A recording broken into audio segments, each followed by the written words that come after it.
Assalamu alaikum, ladies and gentlemen. I can't help myself. I have to make this video. I wasn't planning to, but I can't do anything except think about this and talk about this right now. And so you probably have seen these comments in videos, pro-Palestine videos, or videos that are talking about the genocide in Gaza. There are these comments from Zionists, many of which say, it's not their land. Or, even better, it belongs to the Jews. Just look at history. Okay, I love history. Let's talk about history. That's fun. If you're talking about the Iron Age history of the Kingdom of Israel, which actually there was Israel and there was Judah, and Jerusalem was actually the capital of Judah, and these were kingdoms that did exist in the Iron Age. At the same time, the Philistines still had coastal cities, and the Canaanites, though they didn't seem to have any sort of nation state at the time, they definitely still existed. But if you are, as a Zionist or a supporter of Israel, you claim that you care about who had it first. Who had the land first? They'll even say that. But who had it first? It was the Jews, they say. Okay. Well, the problem with that is that in the Torah, in the Old Testament, it actually says that the Israelites took the land of Canaan, which belonged to the Canaanites. So if you really cared about who was there first, you would want to give the land back to the Canaanites. If you really felt that whoever had it first should have it now, you would be saying, well, who's descended from the Canaanites?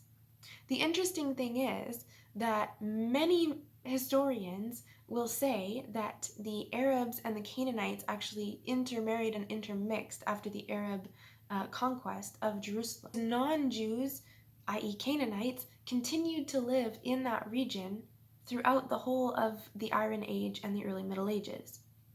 So the Palestinians are a mixture, from what most sources say, are a mixture of Canaanite and Arab. So if you really cared about who had it first, you would actually believe in giving it to the descendants of the Canaanites. But you don't really care, Zionists, about who had it first. You care about having a literalist, fundamentalist interpretation of the Old Testament.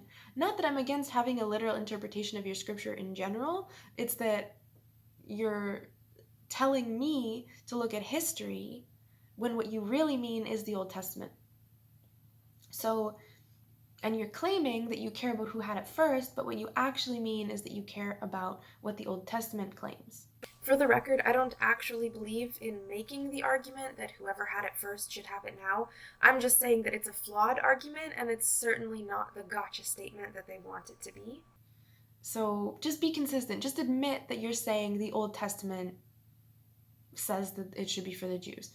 Just admit that that's the source you're citing. Just admit that that's what you're basing your opinion on. It's fine. If that's what you believe based on that book, just say so. You don't need to claim that you're referencing history. You don't need to claim that you care about who had it first. Just be honest. Now, the next thing is that they seem to be assuming that the Palestinians are just Arab. Well, even if that's true, right? Even if these historians that I've heard from, that I've read from, which say that the Palestinians are a mixture of Canaanite and Arab. Okay, let's say that's wrong. Let's say that the Palestinians are 100% Arab. They all just arrived there in the 7th century. That still means that they've been there for 1,300 years. Or, well, like 13 and a half. So I feel like you should be consistent. If you're gonna say that arriving in the Middle Ages means you have no right to the land you were born in, having arrived in the Middle Ages means that you have no claim to your ancestral homeland that your family's been on for generations. I mean, if you're gonna say that to the Palestinians, you should also say that to the Saxons. Now, don't worry, I am actually partly English. I'm also partly Scottish. We'll get to that in a second. So as someone with English and Scottish ancestry, I want to point out that the Saxons and the Angles were Germanic tribes or Germanic peoples who arrived in Britain in the 6th century. So the Saxons have only been in England for 1,500 years. They didn't build Stonehenge. They don't have any connection to Iron Age civilizations, right? If you're saying it's Iron Age or nothing, right?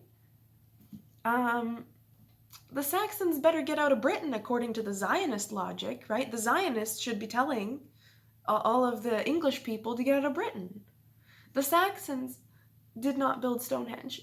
They have no connection to Iron Age Britain. They arrived in the Middle Ages. By Zionist standards, these are foreigners who have no right to the land. I don't believe that. Hey man, England's yours, whatever.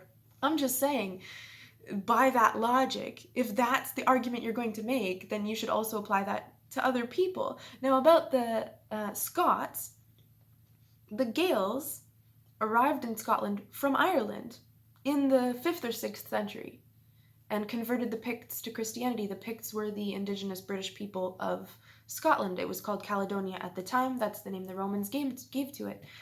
So if the Gaels arrived in Scotland in the 5th or 6th century, then I guess that means they didn't build Skara Brae. I guess that means they didn't build any of the stone circles. I guess that means they don't have any claim to the Iron Age culture of Scotland. Guess they better pack up back to Ireland. They've only been there for 1,500 years. They're foreigners. They have no claim to the land, if we're to use Zionist logic and apply that to other people. You see the issue there? How many people will have to be uprooted if that logic is taken to be legitimate? If that's a fair approach, how many people should be shuffled off their land? But it shouldn't take these comparisons to point out how absurd this is. It's equally absurd when it's applied to the Palestinians. Oh, you've only been here 1,400 years. Oh, your great-great-great-great-grandfathers, for as far back as your family has recorded their lineage, have been living on this land? Oh, no, you're just a foreigner. This is preposterous. It's almost not even worth an argument. But it just really bothers me because I feel bad for people. I know this might sound strange, but I feel bad for people who are using such weak and decrepit arguments because it means that they haven't really thought it through. It's unfortunate. I really just want to urge the Zionists to be consistent. Tell the Saxons to get out of England. Tell the Gaels to get out of Scotland. Be consistent, right? If you think that you have to have a link to an Iron Age culture to live somewhere or to have a right to your culture somewhere, you have a lot of work to do, Zionists. It's not just the Palestinians that arrived in the Middle Ages, right? So there you go. There's your homework. Have fun. Get at it, Zionists. Assalamu alaikum.